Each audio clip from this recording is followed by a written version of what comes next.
जय श्री राम भक्तों, आज के वीडियो में आपका स्वागत है। आज के वीडियो में हम बात करेंगे शिव पुराण की रुद्र संहिता के दूसरे खंड के बारे में, जिसमें हम तीसरे अध्याय की बात करेंगे। कामदेव को ब्रह्मा जी द्वारा श्राप देना, इस विषय पर चर्चा होगी।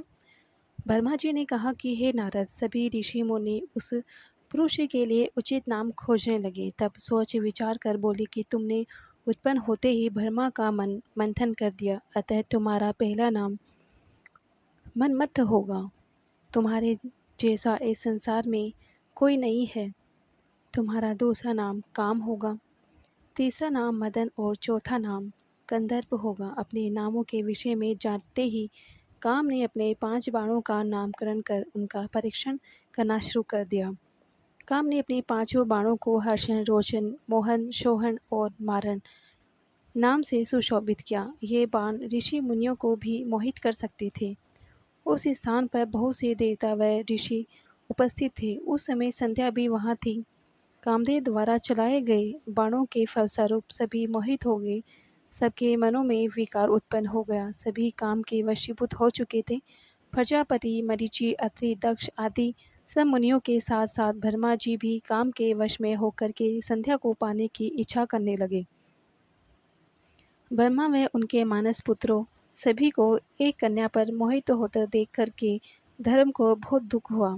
धर्म ने धर्म रक्षक त्रिलोकीनाथ का स्मरण किया।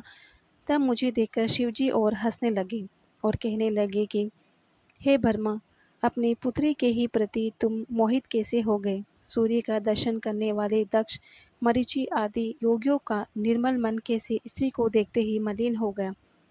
जिन देवताओं का मन स्त्री के प्रति आसक्त हो, उनके साथ शास्त्र संगति किस प्रकार की जा सकती है? इस प्रकार शिव का वचन सुनकर के मुझे बहुत लज्जा का अनुभव हुआ और मेरा पूरा शरीर पसीने पसीने हो गया। मेरा विकार समाप्त हो गया, परंतु मेरे शरीर से जो पसीना नीचे गिरा, उससे पितृगणों की उत्पत्ति हुई। उससे 64,000 अग्निष्णवानों की तृप्त गण उत्पन्न हुए और 86,000 भयरक्षित पितर हुए। एक वर्ष गुण संपन्न अति सुंदर कन्या भी उत्पन्न हुई, जिसका नाम रति था। उसका रूप सौंदर्य देख कर के ऋतु आदि स्खलित हो गए एवं उससे अनेक पितरों की उत्पत्ति हुई। इस प्रकार संध्या के बहुत से पितरों की उत्पत्ति हुई। शिवजी के वहाँ से अंतर्ध्यान होने पर मैं काम पर क्रोधित हुआ। मेरे क्रोध होने पर काम ने वह बाण वापस खींच लिया। बाण के निकलते ही मैं क्रोध की अग्नि में जलने लगा। मैंने काम को शिव बाण से भस्म होने का श्राप दे डाला। यह सुनकर के काम और रति दोनों मेरे चरणों में गिर पड़े और मेरी स्तुति करने लगी तथा क्षमा याचना करने लगे। तब मैंने काम से कहा कि आपने ही तो मुझे वर देते हुए कहा था कि ब्रह्मा, विष्णु, रुद्र सभी देवता समेत ऋषि मुनि और मनुष्य तुम्हारे वश में होंगे। मैं तो सिर्फ अपनी उस शक्ति का परीक्षण कर रहा था, इसलिए मैं निरपराध हूँ। प्रभु मुझ पर क्षमा करें। इस श्राप के प्रभाव को समाप्त करने का उपाय बताएं। इस प्रकार काम के वचनों को सुनकर के ब्रह्मा जी का क्रोध शांत हुआ। तब उन्होंने कहा कि मेरा श्राप झूठा नहीं हो सकता, इसलिए